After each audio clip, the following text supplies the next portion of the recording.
নমস্কার, দিস সাহু ভাই। প্রচুর ভাই আমাকে বলছে যে দাদা আমরা ব্লাড রিলেশন বুঝতেই পারছি না, ব্লাড রিলেশন বুঝতেই পারছি না। আরে ব্লাড রিলেশন কী করে বুঝতে হবে ভাই?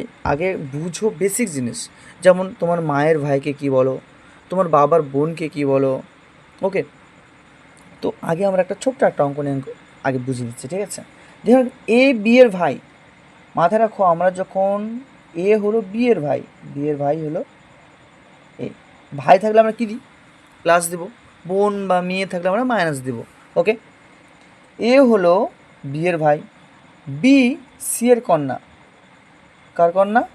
সি এর কন্যা। বি হলো সি এর কন্যা, কন্যার জন্য আমরা কি দিলাম? মাইনাস দিলাম। এবার কি বলছে? এবং ডি হলো এ এর পিতা। ডি কার পিতা? এ এর পিতা। যদি এ, এটা কি ওর বোন, তো এটা কি হতে পারে? ওর মা। ডি হলো পিতা, তাহলে এর জন্য কি স্বামী স্ত্রী। সি আর ডি হলো স্বামী স্ত্রী। এ বলছে কি, তাহলে সি ডি এর কে হয়? তাহলে এই সিটা ডি এর কে হয়? আমরা কি বুঝতে পারছি এখানে কী লেখা আছে? স্ত্রী হবে। তাহলে সঠিক অ্যান্সার কি? Option D. এবার আমাকে বলো, এবার আমরা আর একটু প্রশ্ন খুঁটিয়ে দেখি, ঠিক আছে? কেমন খুঁটিয়ে দেখি? সি যদি স্ত্রী হয় তাহলে ডি কে হবে? স্বামী। এ কি হবে? সি একে কি বলবে? ছেলে। বি কে কি বলবে? মেয়ে। ডি কি বলবে? ছেলে মেয়ে। এর ভাবো তো, এটা যদি ছেলে মেয়ে হয়, তার নিচে যদি আর একটা বিয়ের যদি কোনো ছেলে থাকতো, তাহলে সি তাকে কী বলতো? অবশ্যই নাতি। যদি বিয়ের একটা মেয়ে থাকতো, আমরা কি বলতো তাহলে? সি ওকে কী বলবে? নাতনি। বলো তো, বিয়ের ছেলে ডিকে কি বলবে?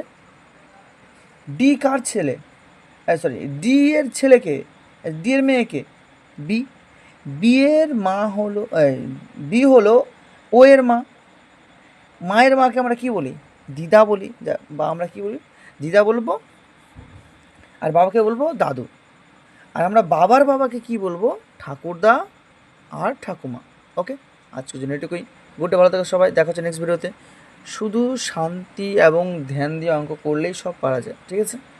গুডে, ভালো থাকো সবাই, দেখা হচ্ছে নেক্সট ভিডিওতে। ওকে, কমেন্ট করো কোন ধরনের ভিডিও চাইছো তোমরা।